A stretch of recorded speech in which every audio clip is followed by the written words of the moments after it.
This is the MHS Pawdcast, the online radio voice of Metuchen High School.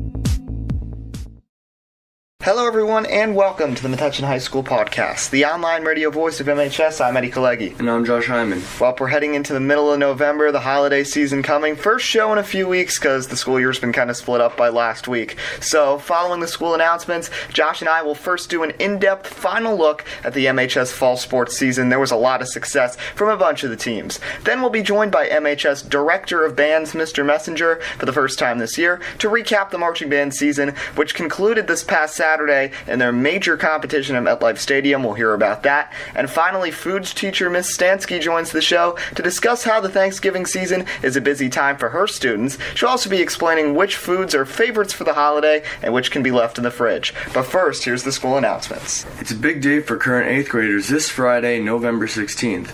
As MHS hosts 8th grade day, all future Bulldogs will get the chance to meet the teachers, see the school, and so much more. A reminder that Wednesday, November 21st is a half day, and there's no school November 22nd or the 23rd for Thanksgiving weekend.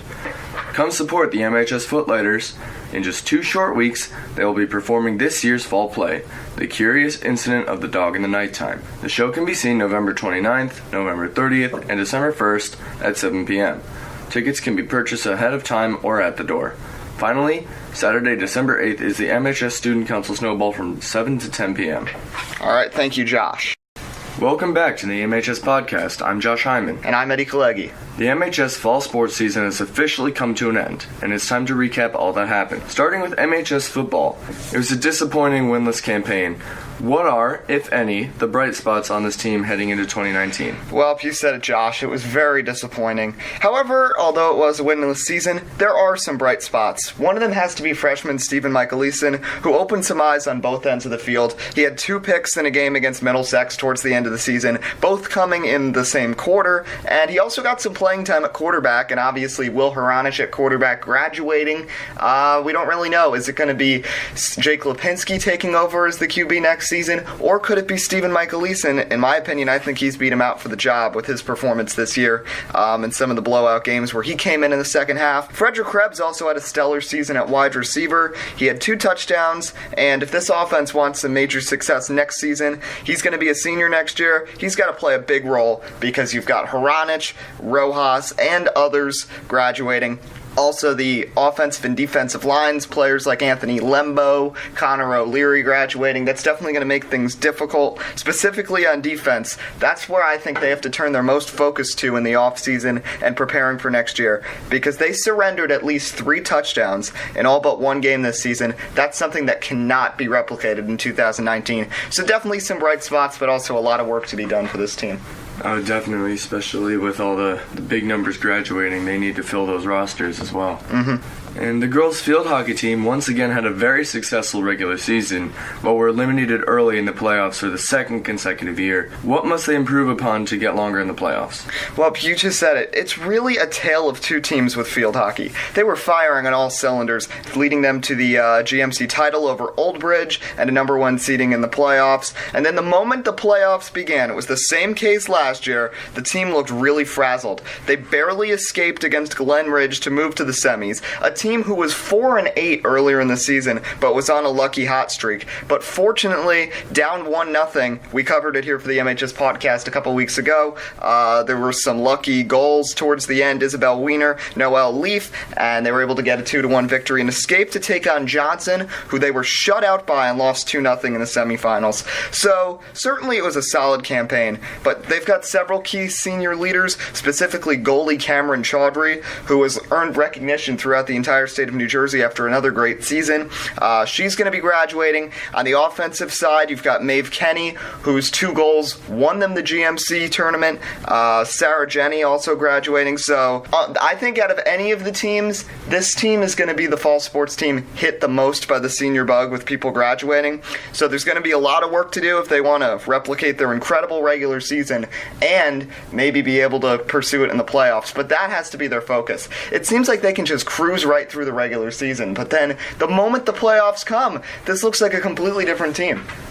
What are your final takes on the boys and girls soccer teams this season?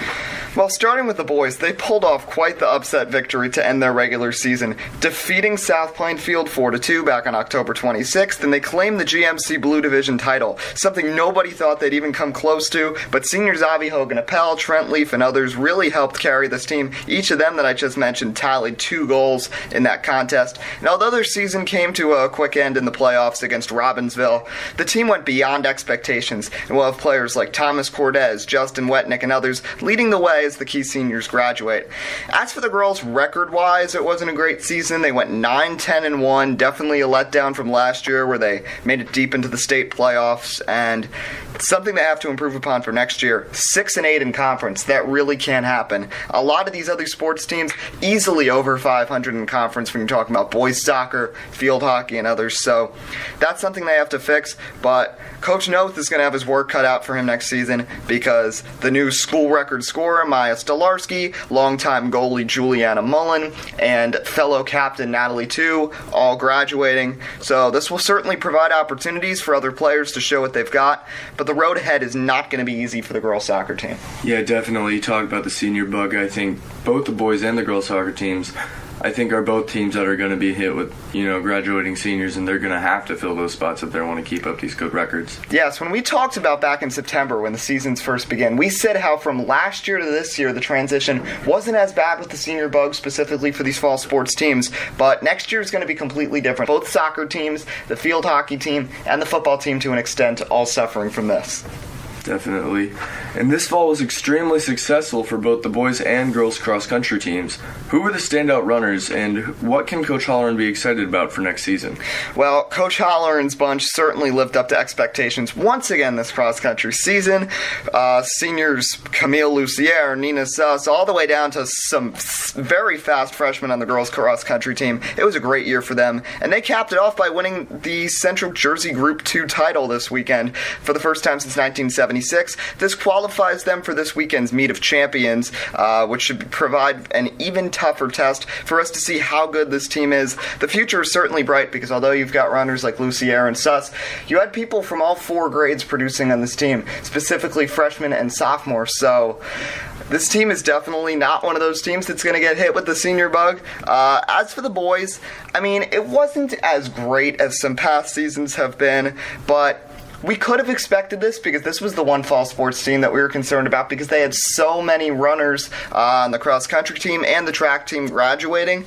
Eddie Maleg was one of the few really impactful seniors in this year's roster, but I'd still call it a stellar campaign. They had some nice performances, and I forgot where it was, but they ended up winning once this year, and plus you've got the incoming junior and senior classes that are stacked with cross-country and track runners, so expect success on the horizon for this team.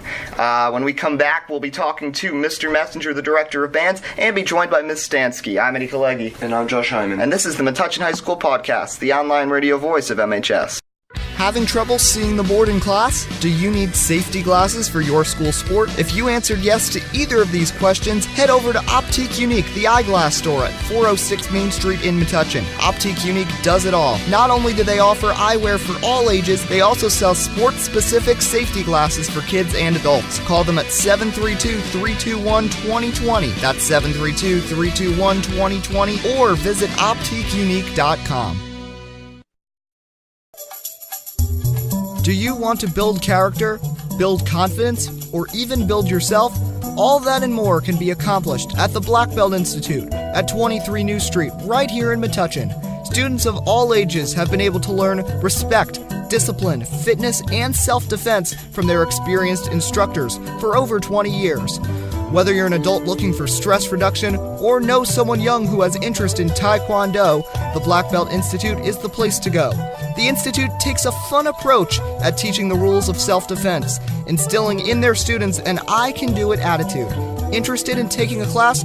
Call them at 732-205-9797 or visit their website at blackbeltinst.com. Once again, that's 732-205-9797 or blackbeltinst.com. The Black Belt Institute, Metuchen's leader in martial arts and fitness.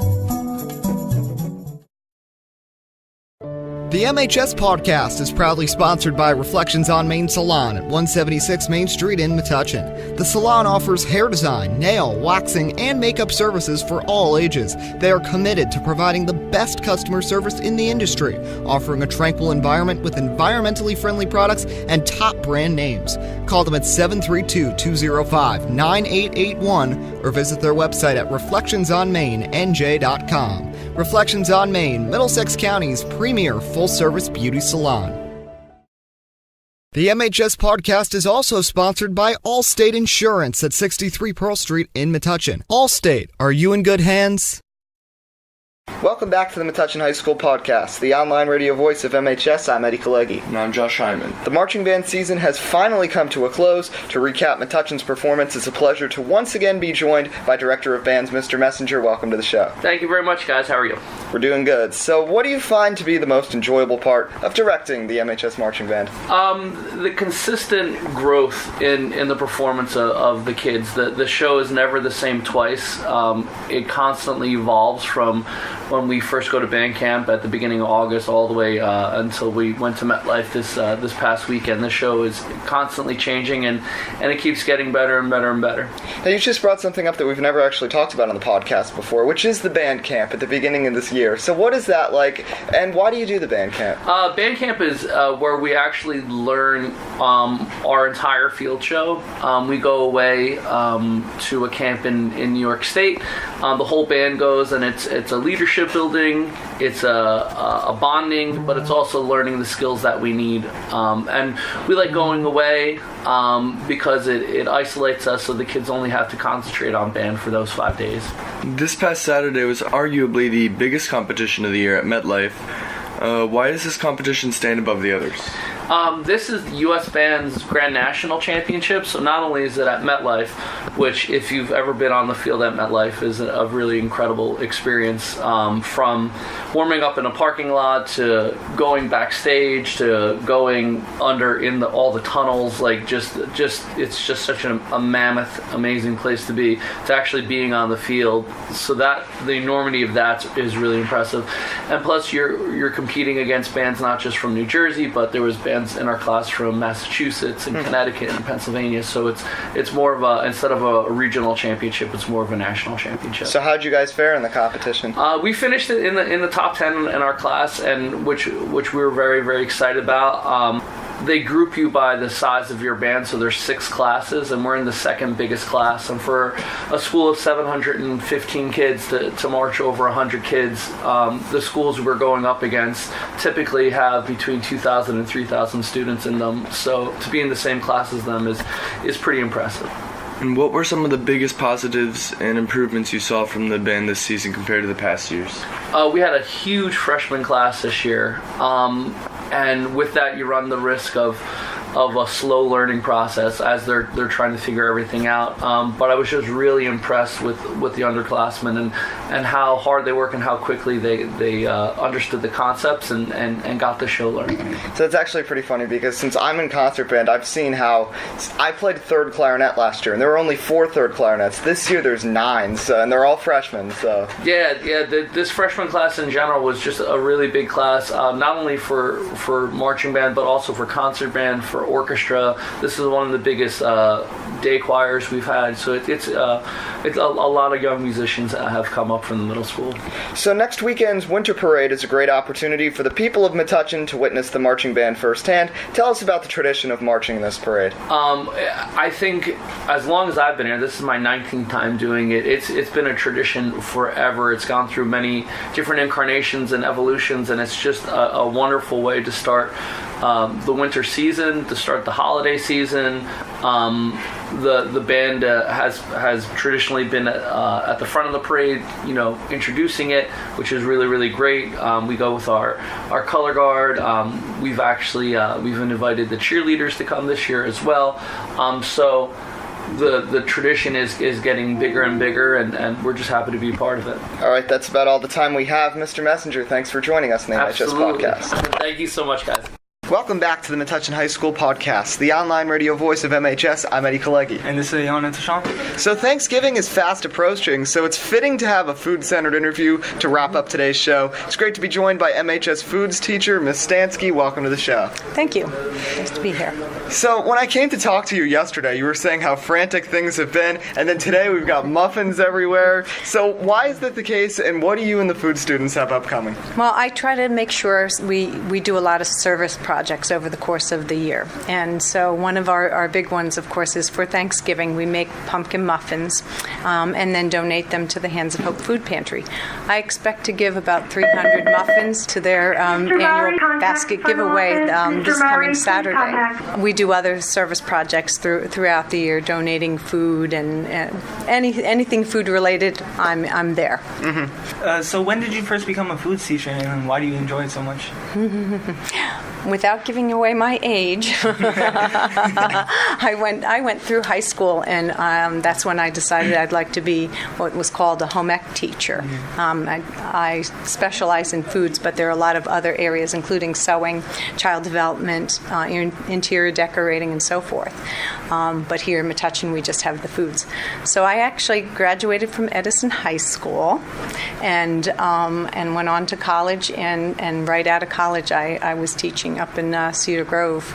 I'm sure many people are familiar with Cedar Grove, and I've just been fortunate to be teaching all these many years, 20 some.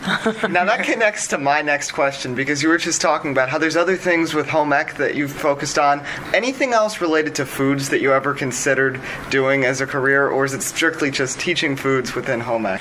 I love young people, and I love sharing my knowledge of food and making it social, because it really is, and hopefully applying it to their lives, whether they're going to be in college and they need to eat something more than ramen noodles, or whether they're going to be out on their own, hopefully learning about some good nutrition, what that can do for their body, and how they can make more than ramen noodles. Yeah, and that's actually funny to mention, because this class, unlike a lot of other classes, this applies to anyone for the rest of their life. It's so true, and I love that about this, sharing this with, every student in the school could benefit from this class, whether they're looking to be healthier, whether they're playing a sport and want to know what kind of foods they should eat, or talking about hydration and so forth, or whether it's actually just cooking some basic things. Mm-hmm. All right, Thanksgiving's only a few days away, and what is your family tradition on Thanksgiving? We do a traditional Thanksgiving with the turkey, but I like to include a lot of roasted vegetables, include as many vegetables as possible, not just the mashed potatoes, but maybe roasted butternut squash, seasonal kinds of things, maybe cooking an acorn squash, sweet potatoes, and Brussels sprouts. Those are a family favorite. Now, I just wanted to ask you, because talking about Thanksgiving, do you cook the food for Thanksgiving for your family? Are you the one? Are you the chef? Well, sometimes we kind of alternate within the family, but I am more often, I usually do. But here's the other thing. You were talking about a career and so forth. I actually have a daughter who's a pastry chef, a baker, so she brings the baked goods. She brings the pies and the tarts. And then I have another daughter who's a registered dietitian, and she's the one that says, let's eat lots of vegetables and roast it and this, and cut back on the sweets. And so it's a pretty funny combination. So when you think of Thanksgiving, you mostly think about like turkeys, squashes, and all that other stuff. But what is one food uncommonly associated with the holiday? One food. I don't know that a lot of people are doing more vegan or vegetarian choices, and so there are a lot of alternatives, mostly soy-based alternatives to a turkey, but you can mix it up. I've been talking about Wegmans sells a sausage crumble, and you can include that in your stuffing instead of some meat-based thing. Well, that's about all the time we have. Miss Stanski, it was great having having you on once again here on the MHS Podcast. Thank you. It was great to be here again. And that's also all the time we have for today's show. A thank you to our guests, Mr. Messenger and Miss Stanski, and Josh Hyman. I'm Eddie Kalegi. And this is Ayaan Ehtesham. And we'll see you next time right here on the Metuchen High School Podcast, the online radio voice of MHS.